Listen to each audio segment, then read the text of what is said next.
इस कार्यक्रम के प्रसारण पुण्यार्जक हैं श्री आरपी जैन, श्रीमती ममता जैन, श्री प्रशांत जैन, श्रीमती दिव्या जैन, पुत्र भरत जैन, श्रीमती सौम्या एवं पारस जैन।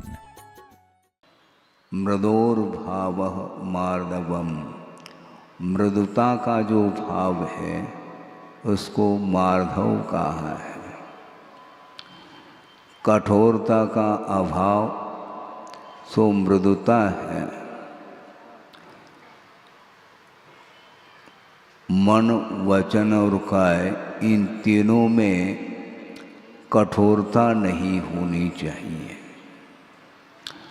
मन के माध्यम से भी, वचन प्रवृत्ति के द्वारा भी और कायिक चेष्टाओं के माध्यम से भी यह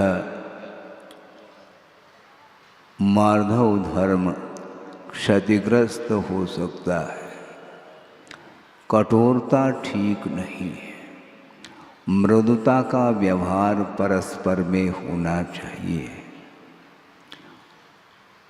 संसारी प्राणी, उसकी वृत्ति सुधरती नहीं है। क्यों नहीं सुधरती, इसको समझने के लिए बहुत पुरुषार्थ करना पड़ेगा, क्योंकि प्रवृत्ति में जो अंतर आता है वह वृत्ति को सुधारने में आता है। और एक प्रकार से प्रकृति बन चुकी है और उस प्रकृति को समाप्त करने के लिए स्वयं का ही एकमात्र पुरुषार्थ काम करता है। कल भी हमने बात कही थी कि एक अंतरंग कारण होता है और एक बहिरंग कारण होता है। देव, शास्त्र, गुरु, इनके आधार से अपने आप के परिणामों को पवित्र बनाया जा सकता है, किंतु बनाने की इच्छा जिसके अंदर नहीं है तो इस प्रकार के साधन सामग्री का मिलना और नहीं मिलना समान जैसा प्रतीति में आता है। कि वस्तुतः एक उक्ति हमने पढ़ी थी, आपके सामने रखना चाहता हूँ। वह ये है कि आमूल सिक्तः पैसा घृतेन ननिम्ब वृक्ष मधुरत्वमेति। ये संस्कृत में पंक्ति है, उसका अर्थ आपके सामने रख रहा हूँ। एक नीम का वृक्ष है जिसका सिंचन किया गया है। किसके द्वारा? आमूल सिक्तः पैसा घृतेन, दूध और घृत के माध्यम से वह नीम का वृक्ष अभिषिक्त है, जिसका सिंचन किया गया है, किंतु मधुरत्वम न येति, उसमें मधुरता नहीं आ सकती है। उसमें जो कड़वाहट है उसमें अंतर आने वाला नहीं है, क्योंकि इसी को बोलते हैं प्रकृति। प्रकृति का अर्थ स्वभाव होता है और स्वभाव में बदलाव जो आएगा वह स्वयं के पुरुषार्थ के माध्यम से ही आ सकता है। इस प्रकार कुंद देव ने भी समय सार आदि ग्रंथों में स्पष्ट किया है। स्वयं अपने स्वभाव को सुधारना चाहो तो आपके ऊपर निर्धारित है, आलम्बन लिया जा सकता है, धर्म का भी आलम्बन लिया जा सकता है, देव, शास्त्र, गुरु का भी आलम्बन लिया जा सकता है, किंतु अपने स्वभाव को सुधारने के लिए आलम्बन लिया जाता है। ये अनंतकालीन ये संस्कार, अज्ञान के जो संस्कार हैं वे दूर नहीं हो रहे हैं। मन निरंतर वह बाहर ही, वह भीतर कभी आप रहते हैं क्या? नहीं है, कभी नहीं रहते। आप सभा में बैठे हैं किंतु आपका मन बैठा है क्या? नहीं, मुझे ज्ञात नहीं है। मन आपका वह नियंत्रण में है क्या नहीं, इसकी जानकारी मुझे कैसे प्राप्त हो सकती है। मैं अपने विचारों को पढ़ सकता हूँ, अपने विचारों के ऊपर सोच विचार कर सकता हूँ, किंतु संसारी प्राणी के अंदर कौन कौन से विचार उत्पन्न हो रहे हैं उसका ज्ञान छद्मस्त अवस्था में संभव नहीं है। वह दिव्य ज्ञान का विषय हो सकता है, होता है। इसलिए अपने आप के परिणामों को सुधारने के लिए बहुत विनम्रता की आवश्यकता है। नम्र होना सीखना चाहिए। वह मृदुता जो आएगी, वो मृदुता बाहर से नहीं आती है। वह कठोरता भी जो आती है वह भीतर से ही आती है। बाहर बहुत सारे ऐसे निमित्त मिल सकते हैं जिन निमित्तों को लेकर के संसारी प्राणी वह उसकी मान की उदीर्णा होती है।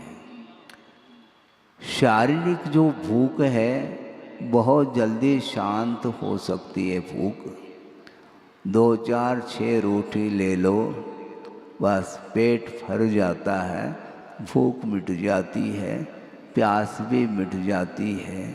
किंतु शारीरिक भूख मिटने के बाद भी मानसिक जो भूख है वह विचित्र ढंग का है। वह मन शांत नहीं होता। ये जो आशा है, इस आशा के ऊपर नियंत्रण करना बहुत कठिन हो जाता है। समझ में नहीं आता कि इस सम्मान के माध्यम से उसको मिलता क्या है। क्या कुछ भोजन परोसा जा रहा है क्या?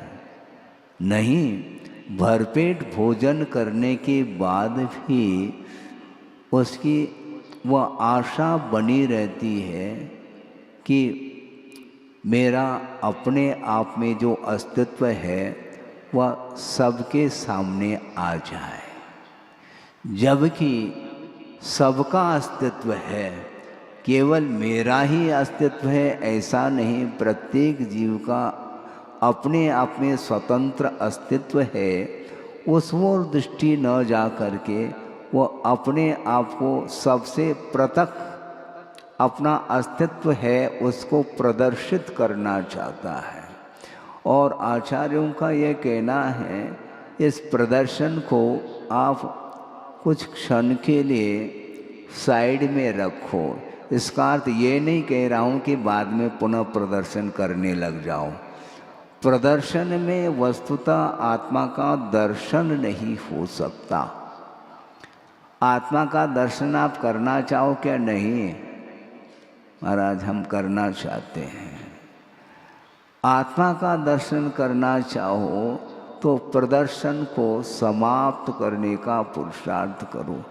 बार बार ये प्रदर्शन का जो भाव जागृत होता है उसके माध्यम से मान की पुष्टि होती है। मान की पुष्टि, मान अर्थात अभिमान माना जाता है और एक मान का अर्थ ज्ञान भी होता है। मान के पूर्व में एक उपसर्ग जोड़ दिया जाता है जिसको जोड़ने से प्रमाण की उत्पत्ति होती है। प्रमाण अलग है और सम्मान अलग है, अभिमान अलग है। ये सारे सारे शब्द हैं, किंतु मान की पुष्टि जो होती है वह प्रदर्शन के माध्यम से होती है। अपने आप के अस्तित्व को वो पहचान नहीं पा रहा है क्योंकि उसकी दृष्टि उस ओर जा रही है कि मुझे कोई पहचान ले। आपको कोई पहचान सकता है क्या? नहीं पहचान सकता, क्योंकि आपका जो स्वरूप है वह इन आँखों के द्वारा वह स्वरूप हम ग्रहण नहीं कर पाते।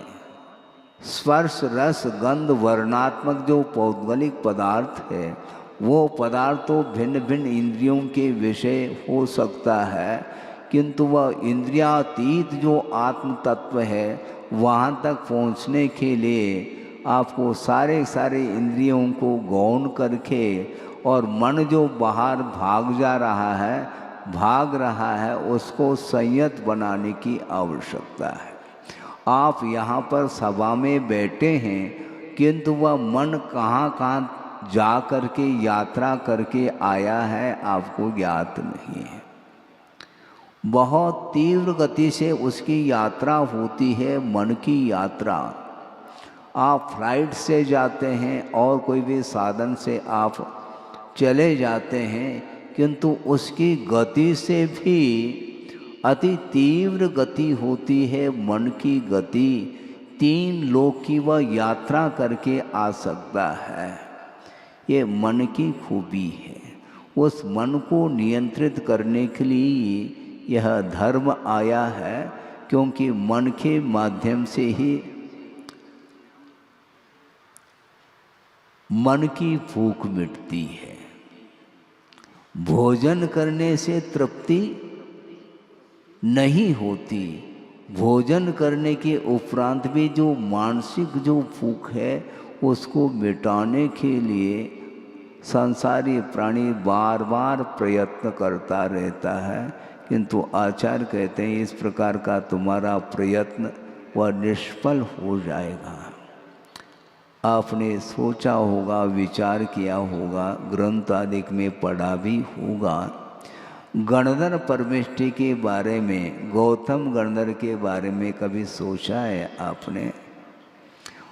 वो गणधर बाद में बने हैं, किंतु उनका जो जीवन था, उनका जो इतिहास है, उस विषय में भी पढ़ने का पुरुषार्थ करो। 500 शिष्य उनके हैं।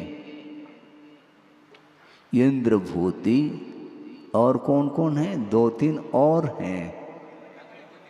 हाँ, अग्निभूति और वायुभूति। हाँ, ये विभूति अलग ही है। ये 3 हैं और तीनों के 500 शिष्य हैं और वह प्रचार प्रसार करने में लगे हुए हैं। अनेक प्रकार की कलाओं से वह संपन्न हैं। सिद्धांत के क्षेत्र में, न्याय के क्षेत्र में, दर्शन के क्षेत्र में, साहित्य के क्षेत्र में, न जाने और कौन कौन सी कलाओं के क्षेत्र में वह संपन्न है और वो सर्वत्र प्रचार प्रसार करने के लिए निरंतर कटिबद्ध रहते हैं। लेकिन वह कला, वह बुद्धि, वह ज्ञान परमार्थ संबंधी नहीं था, इसलिए उसका विकास, उसकी उन्नति रुकी हुई है। किंतु जिसके पास अभिमान है, सम्मान की भूख है, उसको कभी भी मार्दव धर्म रुचता नहीं है। मार्दव धर्म की आराधना करने वाला व्यक्ति कभी भी अकड़ करके नहीं चल सकता, ये तय है। अकड़ करके चलने का अर्थ क्या है?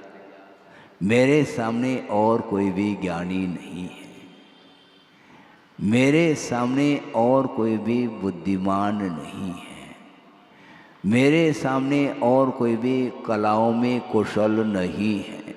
इस प्रकार की जो मान्यता जिसके अंदर आई है, उसके कारण ही वह गर्व, मद, उस मद के साथ चलता है। वस्तुतः देखा जाए, हम और आपके पास जो ज्ञान है वह अनुपात से देखेंगे तो कोई तुलना कर ही नहीं सकते।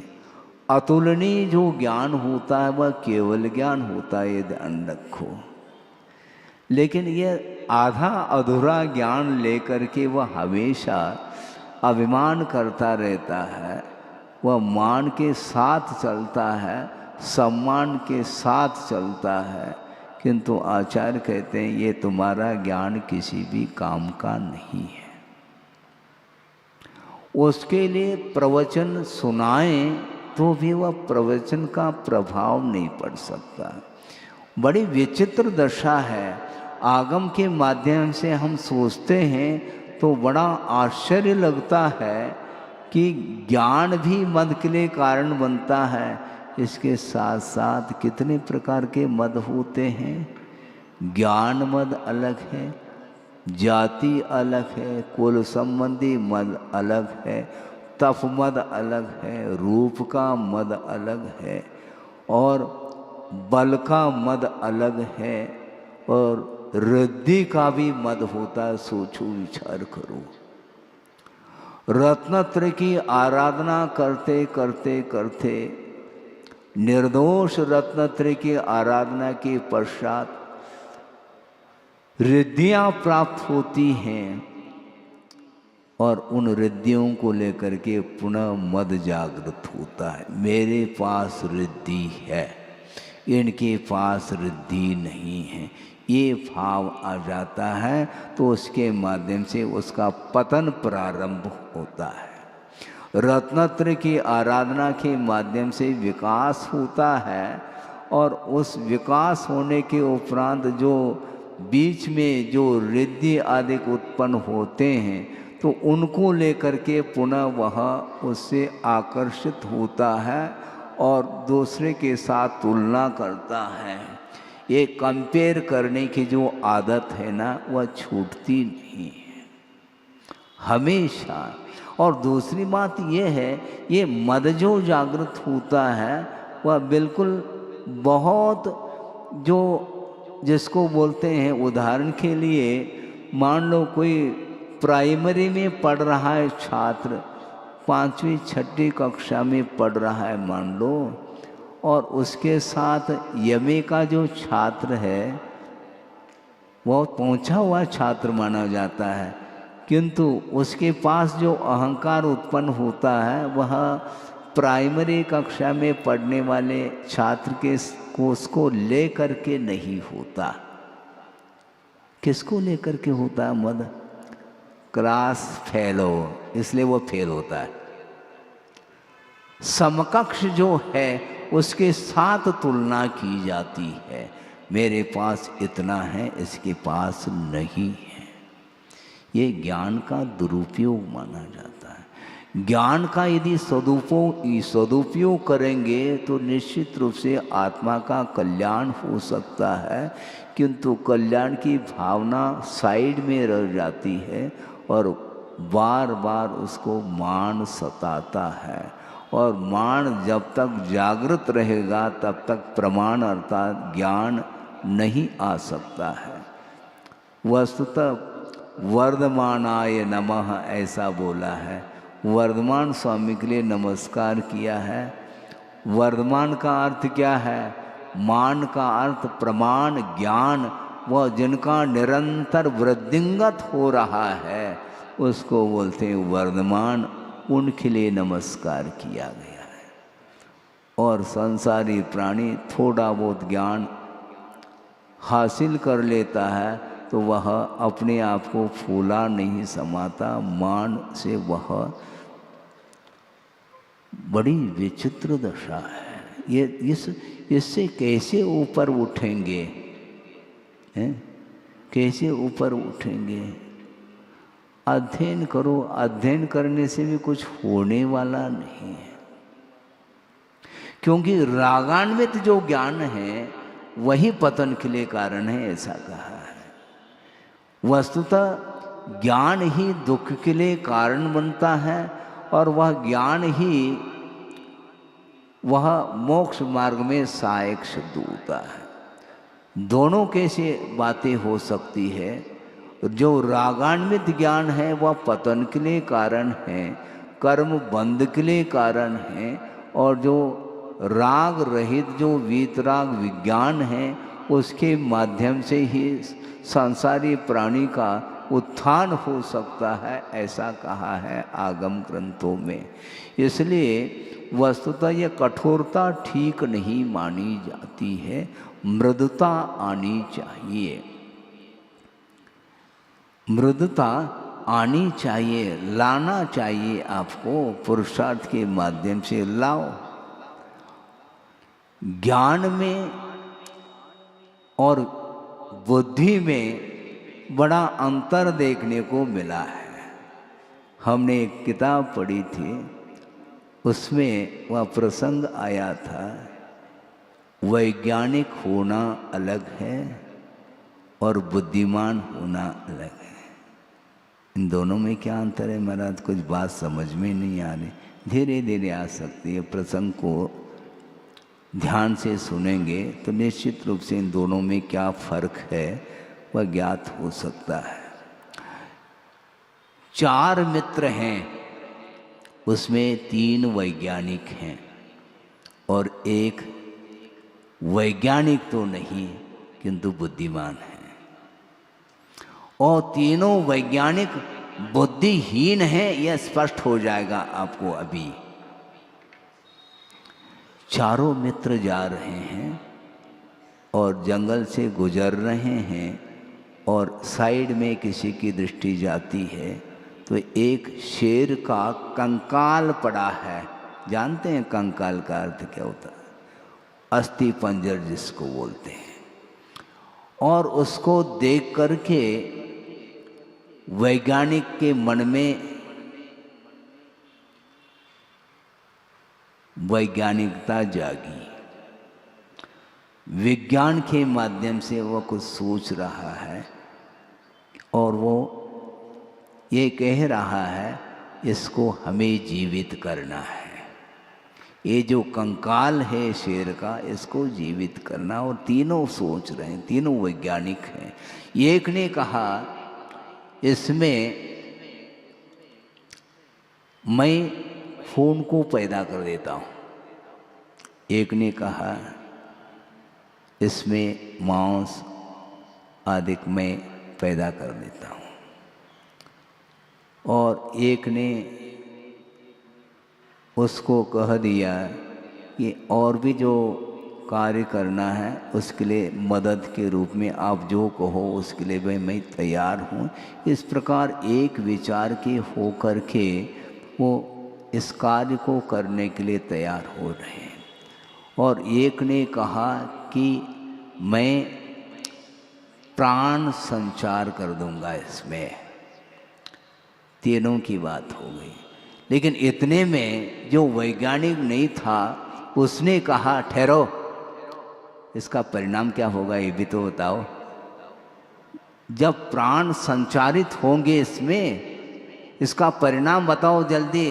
और वह कहता तुम बाद में बताना, मैं ऊपर जा कर के बैठ जाता हूँ, और जल्दी से छलांग लेकर के वृक्ष के ऊपर जा कर के बैठ जाता है। और वह देख रहा है ये तीनों क्या करते हैं, देखो तो सही। और सब कुछ कर लिया और प्राण संचालित हो गए। एक विशाल जो है शेर जिसका भयंकर रूप है वह खड़ा हो गया। अब खड़ा हो गया, बस अब तीनों वैज्ञानिक कपने लगे हैं। बुद्धिहीन इसी को बोलते हैं। ज्ञान तो था किंतु उस ज्ञान का क्या प्रभाव पड़ता है इस वो ध्यान ही नहीं उनका। ज्ञान का सदुपयोग करो, ज्ञान सदुपयोग करने नहीं देता। वैज्ञानिक दृष्टिकोण से वह सोचता है किंतु उसका परिणाम क्या निकलता है उस ओर उसका ध्यान ही नहीं है। वह अहंकार के कारण वह ज्ञान काम नहीं करता है। परमार्थ संबंधी कोई ज्ञान नहीं होने के कारण भौतिक ज्ञान के माध्यम से वह चल रहा है और उसके माध्यम से अपना नाम कमाना चाहता है, किंतु जीवन को गंवा रहा है, उसको ध्यान ही नहीं है। समझ में आ रही क्या नहीं बात? धीरे धीरे आती है महाराज, लेकिन बात समझना अलग वस्तु और उसको जीवन में उतारना अलग वस्तु है। बार बार इस प्रकार के कई प्रसंग आप पढ़ सकते हैं। प्रमाणयुग आदि ग्रंथों में भी और जो पौराणिक कथाएं उनको पढ़ करके अपने जीवन को सुधारने का पुरुषार्थ कर सकते हैं, किंतु बिना प्रयोग के आत्मा का विकास, आत्मा का कल्याण संभव नहीं है। ये बार बार मन परेशान करता है। किसी ने कहा कि महाराज मन परेशान करता है, इसलिए हम असंगी बन जाए तो कैसा रहेगा। उसके पास तो कोई विकल्प ही नहीं उठेंगे। एक इंद्रिय, द्विंद्रिय, तीन्द्रिय, चौरेंद्रिय, असंगी पंचेंद्रिय तक उसके पास कोई भी मन नहीं है, तो उसको कोई मान सताएगा नहीं। अच्छा सोचा तुमने, लेकिन ये ध्यान रखो, मन मिलने के बाद ही विकास हो सकता है। मन के माध्यम से विनाश भी होता है तो वो विकास भी होता है। दोनों तरफ से,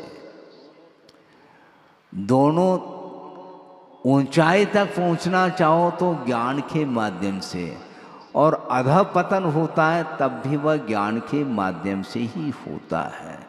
इसलिए जो रागान्वित ज्ञान है, मद के साथ संबंध रखने वाला जो ज्ञान है, वही संसारी प्राणी के लिए पतन के लिए कारण बना हुआ है। इसलिए मृदोर भाव मार्दवम कहा, मृदुता का भाव लाना चाहिए, कठोरता ठीक नहीं है, अहंकार का भाव ठीक नहीं। रिद्धि प्राप्त हो गई रत्नत्रय की आराधना के द्वारा, और फिर भी वह रिद्धि में उलझ रहा है। कौन? श्रमण ही उलझ रहा है, क्योंकि उसी को रिद्धि प्राप्त होती है। सोचो, विचार करो। इसलिए मोक्ष मार्ग में रिद्धि की कोई आवश्यकता नहीं, रत्नत्रय की आवश्यकता है। रत्नत्रय के माध्यम से मुक्ति मिलेगी, न कि रिद्धि सिद्धि के माध्यम से मिलेगी। आप सोचो, विचार करो। कम से कम मैं प्रतिदिन विचार करता हूँ, और 2-4 बार तो शिवभूति महाराज का स्मरण हो आता है। उनके पास बिल्कुल रत्ती भर ज्ञान नहीं है, किंतु वह केवल ज्ञान को प्राप्त करने के लिए बस कारण बन रहा है। वह ज्ञान नमोकार मंत्र भी नहीं आ रहा है समझ में। उनके गुरु परेशान हो गए पढ़ाते पढ़ाते पढ़ाते पढ़ाते। इसके उपरांत भी वह ज्ञान नहीं आ रहा है, उसके अंदर ज्ञान का क्षोभम नहीं हो रहा है। और क्या क्षोभम हो गया, गजब हो गया। मंत्र दिया था माँ रुष माँ तुष, यानी राग द्वेष मोह आदि मत करो, इतना उनको मंत्र दिया था।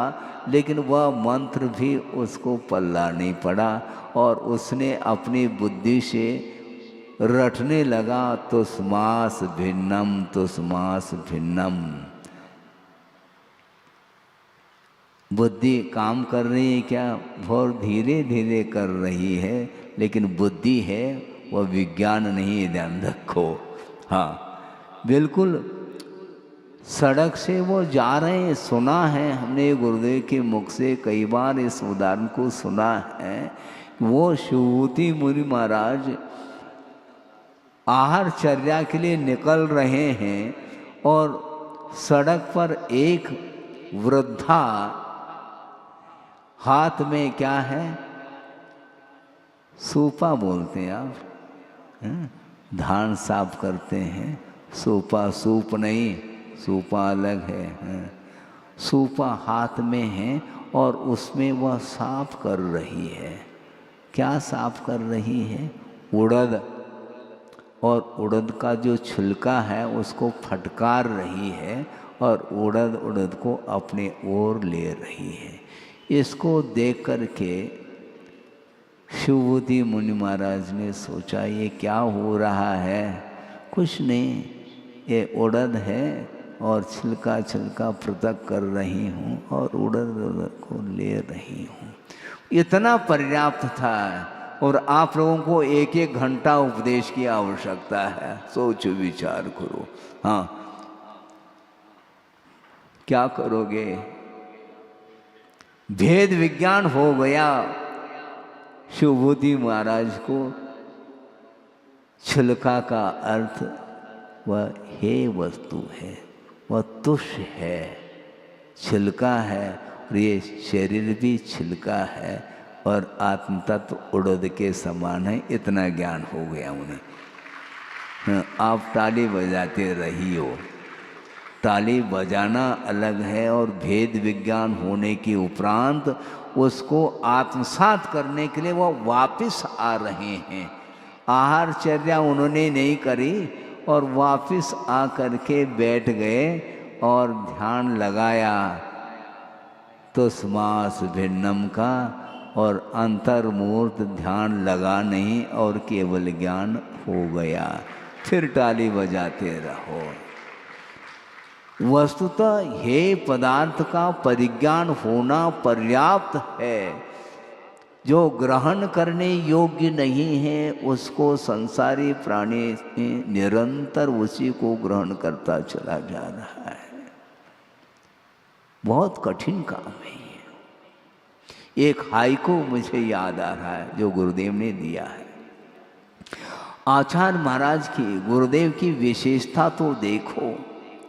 50-55 साल तक उन्होंने साधना की है, आत्म साधना। इसके उपरांत भी उनकी लघुता तो देखो, देखते ही बनता है। उन्होंने हाइकू में लिखा है, तपस्या नहीं, तपस्या नहीं, पैरों की पूजा देख आंखें रो रही हैं। अर्थ समझ में आ रहा है कि नहीं? हिंदी में है, कन्नड़ में तो नहीं बोल रहा हूं मैं, ये हिंदी में है। वो क्या कह रहे हैं? पूजन आप करते हैं। जिस समय आचार्य महाराज चौके में पहुंच जाते हैं तो आप अष्टमंगल द्रव्य से पूजन करते हैं। अनेक प्रकार के विशेषणों के साथ उनकी पूजा होती है। उस समय वो सोच रहे हैं, तपस्या नहीं, पैरों की पूजा देख आंखें रो रही हैं। इसका अर्थ है, उनका भाव ये कहना चाह रहे हैं, मेरे पास है कहाँ इतनी तपस्या जो तुम इतनी पूजा कर रहे हो। अनेक प्रकार के विशेषण लगा करके तुम पूजन कर रहे हो। इस पूजन के माध्यम से, इस भक्ति के माध्यम से तुम्हारे कर्म तो कट जाएंगे, किंतु तुम्हारी इस पूजा से मैं यदि मान लो प्रभावित हो जाऊं तो मेरा पतन है। समझ में आ रहा है कि नहीं? ये बहुत रिस्क है बंधुओं। आप कदम कदम पर प्रशंसा करते हैं, साधक की प्रशंसा करते हैं, किंतु साधक बहुत अलर्ट रहता और रहना चाहिए। हाँ, ये प्रशंसात्मक जो शब्द है वो रसगुल्ले से मीठे लगते हैं। हाँ, वंस मोर कहता है वो, किंतु जो साधक होता है वो इनसे बचने का निरंतर पुरुषार्थ करता है। एक अज्ञान परिचय होता है वह फिर भी सरल है, किंतु प्रज्ञा परिचय के ऊपर विजय प्राप्त करना और अत्यंत कठिन हो जाता है। क्योंकि जब मंच पर बैठ कर के साहित्यिक शब्दों के माध्यम से धारा प्रवाह यदि मान लो कोई प्रवचन कर रहा है और उस प्रवचन के माध्यम से पूरी सभा मंत्रमुग्ध होकर के सुन रही है और ताली के ऊपर ताली बजा रही है और उनको सुन करके मन में किसी भी प्रकार से वेव्स नहीं उत्पन्न होना, यह प्रज्ञा परिचय विजय माना जाता है। हाँ, बहुत कठिन होता है।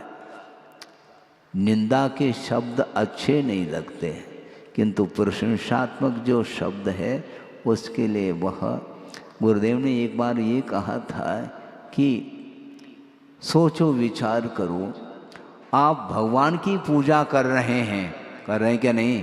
हाँ, कर रहे हैं। भगवान की आराधना कर रहे हैं, भगवान की पूजा कर रहे हैं, उनकी स्तुति कर रहे हैं। उसमें जो आपको आनंद आ रहा है उससे भी कहीं ज़्यादा आनंद प्रशंसात्मक शब्दों को सुनने से आ सकता है। आपको आ रहा है ऐसा नहीं कह रहा हूँ, किंतु ये इतना प्रभावक यह शब्द माना जाता है। इस कार्यक्रम के प्रसारण पुण्यार्जक हैं श्री आरपी जैन, श्रीमती ममता जैन, श्री प्रशांत जैन, श्रीमती दिव्या जैन, पुत्र भरत जैन, श्रीमती सौम्या एवं पारस जैन।